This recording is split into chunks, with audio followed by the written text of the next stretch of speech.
introduce myself. My name is China Horton O'Lighton. Welcome, my kings and queens, to the One in a Million show, where you are encouraged to stand out and become the best version of yourself through Christ. Please tune in every Saturday at 2:15 p.m. Eastern Standard Time on WCVG, 1320 a.m. And remember, with God, all things are possible. Thank you and welcome to the One in a Million show. Happy Saturday to everybody out there. If you're watching via Facebook, you already see the topic. And the topic of the day is think before you act. So I'm going to go and dive into this quickly because I want to dissect this story as much as I can so you can get the general idea of what I'll be discussing today. Now, I don't know about you, but have you ever been in a place of life where you made a decision without thinking about it thoroughly and you just acted upon impulse? Well, that's exactly what we're going to be talking about today in regards to two brothers in the Bible who is Jacob and Esau. Now, if you're familiar with this story, great. But those who aren't, I am going to break it down in a way to where you can understand it. So we're going to go ahead and just go into Genesis chapter 25 and start at verse 24, just so you can get a background history of the brothers and a way to identify the differences between the two. So it says here, starting at verse 24.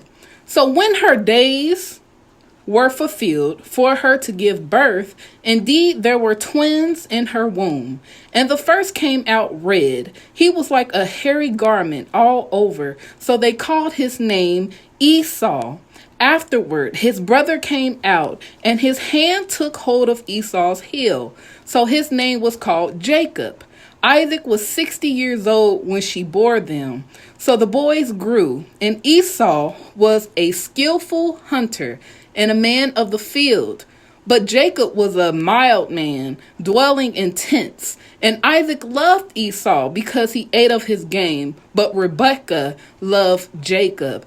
Now, this is, again, a story of two brothers. Isaac and Rebekah at this point just gave birth to twins, and I just went over the characteristics of both of them. In this story, we'll see how it takes a quick left, and one of the brothers regretting a decision that they made. And again, the topic of today is act before you think. Now that we have a description of the brothers, I want to go ahead and dive into where the issues actually started to arise. And if we go down to verse 29, and again, we're in Genesis chapter 25.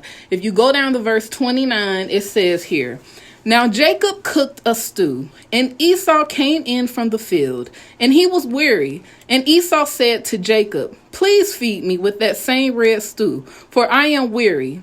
Therefore his name was called Edom. But Jacob said, sell me your birthright as of this day. And Esau said, look, I am about to die, so what is this birthright to me? Then Jacob said, swear to me as of this day. So he swore to him and sold his birthright to Jacob. And Jacob gave Esau bread and stew of lentils. Then he ate and drank, arose and went his way. Thus Esau despised his birthright. So those that are listening right now, some people may be questioning like, well, okay, well, what is a birthright? So during these times in the Bible, birthrights were very important. What it represented was the eldest son would have the opportunity to be the leader of the family. He would gain the family's inheritance. He would be the next leader in line, basically. So it was a really big deal in this time of the Bible where the birthright was given to those older sons. And also, this would be, because Esau is the oldest brother, he was the one that was born first, he would be the one that would be getting all of these things that come with being the eldest. Now, as I just described here in the Bible, from what just happened here, we all have faced these type of decisions. At this point, Esau, he just came out from the field. We know that he's a man that's been hunting. He's hungry. His brother is cooking up some good stew. He like, look, let me get some of that stew. And his brother at that moment, because he knows that he's desperate at this time for some food, he offers to make a decision that he know that he's not thinking clearly about. And Esau goes and say, okay, look, I don't care. You can have my birthright. I don't care about that. All I'm worried about is feeding my tummy. I'm hungry. Just go. Give me my food and you can have the birthright. But later on, we will see how this decision that Esau had made affected him in the long run. And I think that we can all relate to this because we make decisions that we don't think clearly about, okay?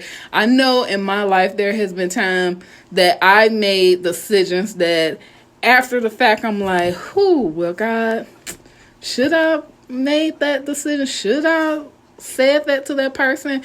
Was it the right time to do this? And sometimes when we act on impulse, it later results in consequences that we could have, avoided if we just thought about it clearly and took time to actually think about what we're doing. But sometimes we do not think clearly what we're doing, and we're just willing to make the decision that quick without even thinking about how it can impact our lives, how it can impact people around us, how it can affect our families, our friends, work life, businesses, just because we're making the decision at that moment. Now, we're going to go ahead and go to chapter 27. As I stated, I won't be able to go through the whole story, but I'm just giving you the meat of this story so you can get a clear idea of what's going on here.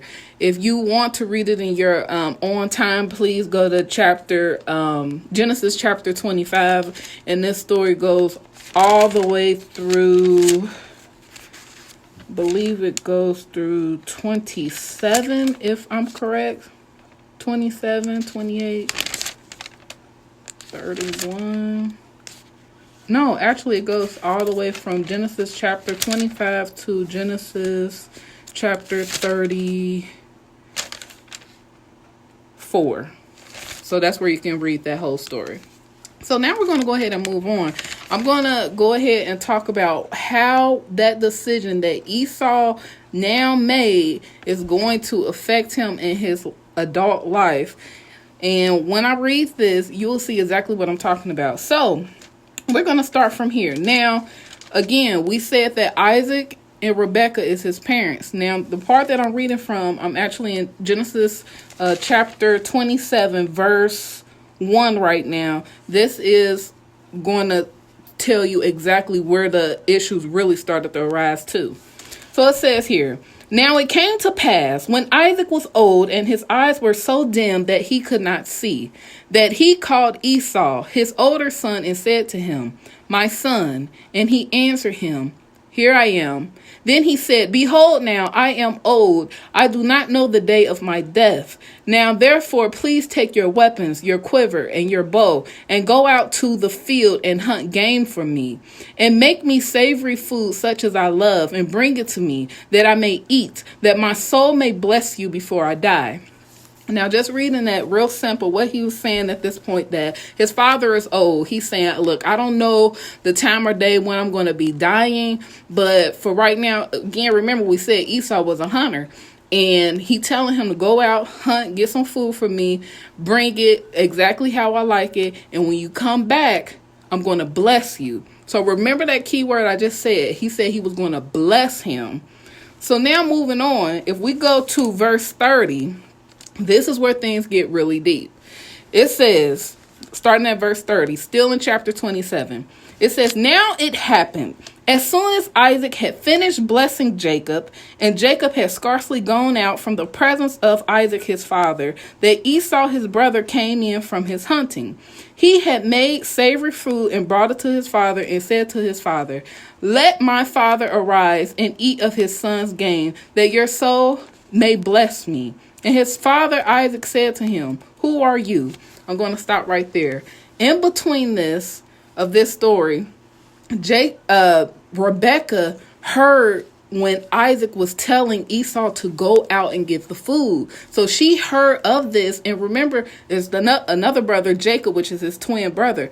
She knew that how Isaac was about to bless the son. So she told Jacob, like, look, I just heard your father. He's going to bless Esau. I want you to go out, get this food. I'm going to prepare it. And then she also made him skin the goats, and puts the skins on his body, so that when he does go to him, remember, his father couldn't barely see. So when he touched them, he felt like that he was talking to Esau still, but that was not the case. And remember, he stole his birthright. So now we get to understand, like, okay, he's being deceived. So when Esau, the brother originally that is supposed to receive the blessing, the father is like, hold on, wait, I thought I just blessed you. Who are you? So then it says, and his father Isaac said to him, who are you? So he said, I am your son, your firstborn Esau. Then Isaac trembled exceedingly, said, who? Where is the one who hunted game and brought it to me? I ate all of it before you came, and I have blessed him, and indeed he shall be blessed. When Esau heard the words of his father, he cried with an exceedingly great and bitter cry, and said to his father, bless me also, O my father. But he said, your brother came with deceit and has taken away your blessing. And Esau said, is he not rightly named Jacob? For he has supplanted me these 2 times. He took away my birthright, and now look, he has taken away my blessing. And he said, have you not reserved the blessing for me? So now we see where Esau has gotten deceived by his brother. But again, remember, he gave away his birthright. So he really put that on himself when he gave away his birthright to his brother, and now his brother is deceiving him. So that goes back to our main topic here. Sometimes we make decisions not realizing how it will affect us in the long run. And Esau didn't think about when his father got old and how him being the one that's going to be the leader next in line after his father's death, what he would inherit. He didn't think about the time when he came in and he was hungry, and he was like, look, you can have my birthright. I'm just hungry. I don't even care about that right now. But we can see in the story where it transitioned to where that birthright was really important, and how his impulsive decision made a huge impact on his life at this very time. Now, do you see how, impulsive decisions can be costly now? So this is my advice for today. I want to give some quick advice to anyone that's listening and just now tuning in. If you missed it, you can always play this video back on Facebook Live. But it says here, this is my advice for today. Before making a drastic decision, think about how it can impact your life or delay or block blessings God has for you. Sometimes we can get in our own way. Sometimes our decisions can cause us to put us on a detour road to where God has already taken us. So we have to be mindful of the decisions that we make and think clearly. Is this decision I'm making the right thing to do? Is this decision going to affect my family? Is this decision going to put me on a right path of the destiny that I need to go? Will it harm me? So guys, I thank you so much for always joining me on the 1 in a Million show. It's always a pleasure. I will see you all next Saturday. If you don't know, I'm also on YouTube at China Maleese, Maleise, Queen China Maleese on YouTube. Thank you, and I hope you all have a perfect weekend. God bless you all, and I will see you next week.